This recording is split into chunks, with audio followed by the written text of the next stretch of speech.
Kalau betul itu bocor itu salah. Yang salah satu yang membocorkannya di dalam. Saya tadi sudah kayak supaya diusut siapa di dalam yang suka bicara itu.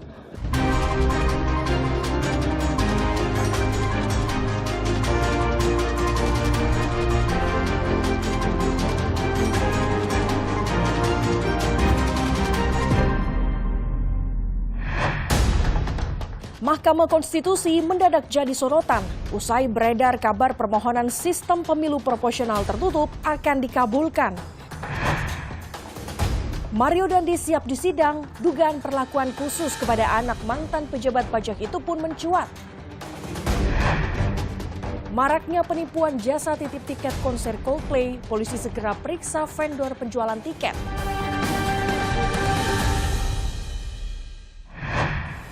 Halo saudara, laporan khusus kembali hadir menjumpai Anda. Kami hadir dengan sejumlah informasi penting dan menarik lainnya. Bersama saya, Gracia Adur, inilah informasi laporan khusus selengkapnya. Saudara, Mahkamah Konstitusi mendadak menjadi sorotan usai beredar kabar permohonan sistem pemilu proporsional tertutup akan dikabulkan. Sejumlah parpol pun turut menanggapi kabar MK yang akan mengubah putusan sistem pemilu tersebut. Mahkamah Konstitusi mendadak menjadi sorotan setelah beredar kabar lembaga tersebut akan mengabulkan permohonan sistem pemilu proporsional tertutup. Informasi itu diungkap pakar hukum tata negara Denny Indrayana yang mengklaim mendapat bocoran bahwa MK akan menyetujui sistem pemilu coblos partai seperti saat zaman Orde Baru.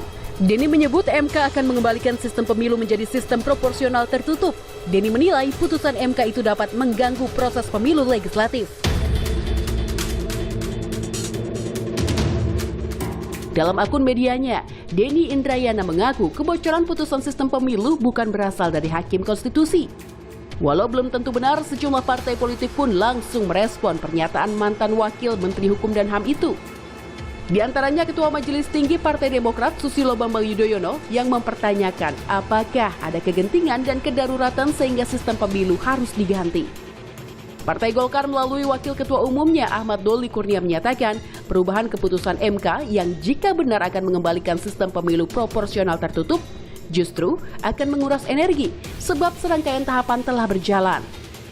Sementara Sekjen PDI Perjuangan Hasto Kristianto menyebut partainya siap dengan keputusan Mahkamah Konstitusi. Hasto juga meminta agar Denny Indrayana dapat mempertanggungjawabkan pernyataannya terkait sumber informasi yang didapat. Sebaiknya beliau mempertanggungjawabkan siapa sumber yang disebutkan yang telah menciptakan suatu spekulasi politik yang tidak perlu. Lebih baik mari kita menunggu keputusan dari Mahkamah Konstitusi. Menteri Koordinator Bidang Politik Hukum dan Keamanan Mahfud MD menyebut terlepas dari apapun putusan MK yang belum dibacakan pengesahannya masih berstatus rahasia negara. Oleh karenanya, mantan Ketua MK itu menilai informasi yang disebarkan Denny tersebut masuk kategori pembocoran rahasia negara. Mahfud pun meminta agar polisi dan MK mengusut dugaan kebocoran informasi soal putusan sistem pemilu 2024. Kalau betul itu bocor itu salah. Yang salah satu yang membocorkannya di dalam. Saya tadi sudah kayak supaya diusut siapa di dalam yang suka bicara itu. Kalau memang sudah diputuskan, kalau memang bocor itu kan bisa saja tidak bocor juga. Denny juga supaya menjelaskan bahwa itu benar dan itu nanti tentu akan terlihat dalam perjalanan waktu siapa yang benar siapa yang salah.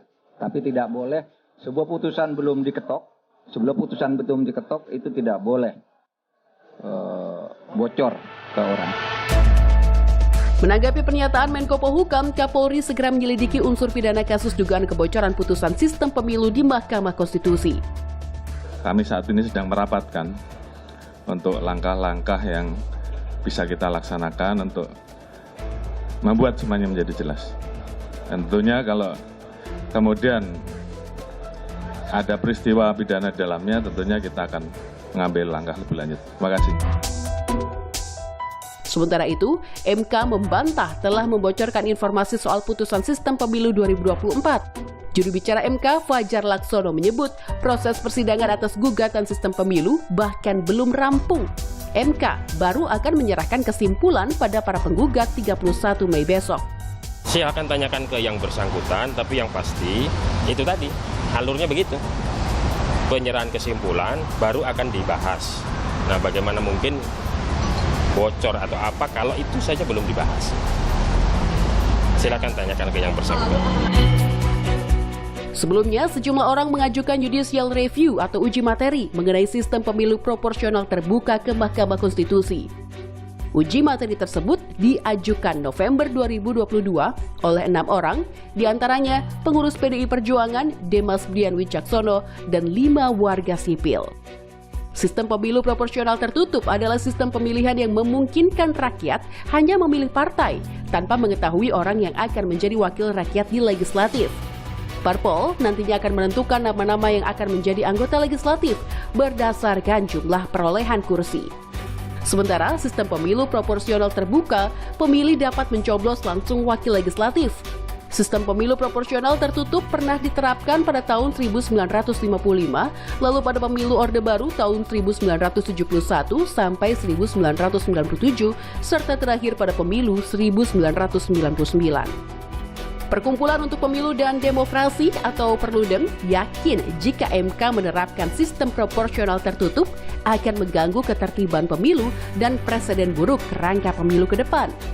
Seharusnya sistem pemilu itu kewenangan pembentuk undang-undang yang pilihannya diputuskan secara terbuka, akuntabel, dan partisipatoris, mendengarkan bukan hanya aktor politik, tetapi juga pemangku kepentingan pemilu, termasuk juga ya banyak kelompok masyarakat.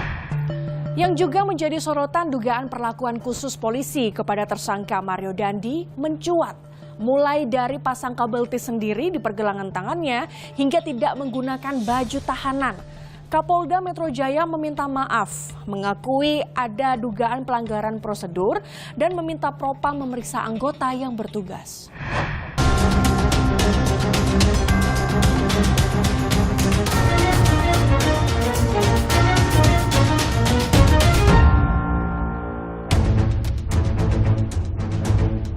Inilah momen saat Mario Dandi, tersangka penganiayaan David Ozora, memasang sendiri kabel tis di pergelangan tangannya. Sebelumnya, anak mantan pejabat pajak Rafael Alun itu tampak duduk santai menggunakan pakaian berwarna biru. Ia diduga tengah menunggu proses administrasi penyerahan dirinya di Kejaksaan Negeri Jakarta Selatan. Namun saat menyadari adanya kamera pewarta, Mario memasang sendiri kabel tis tanpa bantuan petugas. Aksi Mario ini kontan mendapat kritikan publik. Publik menyoroti perlakuan khusus yang diduga diterima Mario. Dugaan perlakuan khusus kepada Mario Dandi itu dibantah Polda Metro Jaya. Melalui Kabitumas Polda Metro Jaya mengaku video itu hasil pengeditan dua peristiwa berbeda. Namun belakangan Kapolda Metro Jaya meminta maaf dan mengakui ada dugaan pelanggaran prosedur.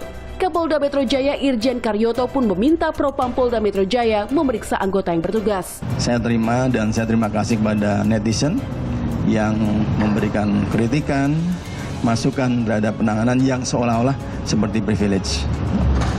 Dan saya katakan apapun masukan, karena yang terlihat dalam video seperti itu, saya selaku penanggung jawab di Polda Metro saya minta maaf.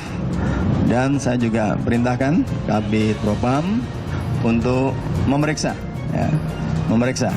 apakah ada hal-hal yang dilakukan oleh anggota kami secara standar operasi prosedur ada yang dilanggar. Tak hanya dugaan perlakuan khusus, publik juga menyoroti permintaan maaf yang disampaikan Mario Dandi kepada korban David Ozora yang menilai tidak tulus karena disampaikan sambil tersenyum. Sempat ditanya pewarta apa yang telah disiapkan di persidangan nanti, Mario pun menyebut sudah menyiapkan pembelaan. Apa aja persiapan Mario yang udah dipersiapin? Ada pembelaan nggak Mario? Tentunya ada ya. Ada permintaan maaf buat keluarga korban atau apa Mario? Sedikit Mario? Iya, saya menyesal ya Mario ya? Oh ya, meminta maaf ya. Permintaan maaf setengah hati Mario ditanggapi Melissa Anggraini, pengacara keluarga korban. Melissa mengaku tidak kaget atas sikap Mario. Ya, kita mau berharap apa kepada Mario Dandi? Jangankan pada saat proses akan limpah. Itu masih di Dirtahtia, masih mau dibawa ke kejaksaan, dia cengengesan. Di hadapan hakim saat sidang anak AG, dia juga cengengesan. Jadi saya menduga hakim sudah menilai ini anak nggak ada penyesalan dan lain sebagainya. Mario, ada yang mau disampaikan Mario? Mario, sebelum sidang ada yang mau disampaikan Mario? Ini benar berarti siap menjalani hukuman nggak? Terpenuhi bahwa ini memang telah terjadi delik ataupun perbuatan pidana percabulan sebagaimana yang disangkakan.